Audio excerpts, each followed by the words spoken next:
The filling ingredients are 1 tablespoon light brown sugar, 2 teaspoon instant coffee granules, 1 tablespoon cocoa powder, 10 dates pitted, and 1 cup or 240 milliliters of warm water.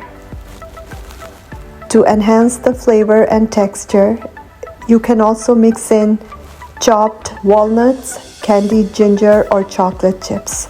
I have not added those in my recipe. In a blender, combine all the filling ingredients and blend until well incorporated.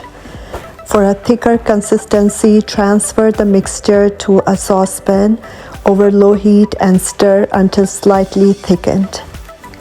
Now we are going to prepare the crust and topping. For that, we would need 1 1/4 cup gluten-free flour blend, 1 1/4 cup certified gluten-free oats, 3/4 cup brown sugar, 1 teaspoon baking powder, half teaspoon sea salt, half teaspoon cinnamon, and our filling that we prepared earlier.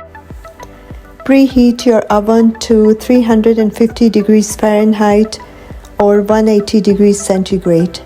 In a large bowl, whisk together the oats,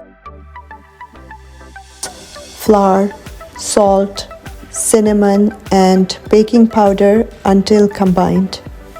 Stir in the melted butter until a soft, crumbly dough forms.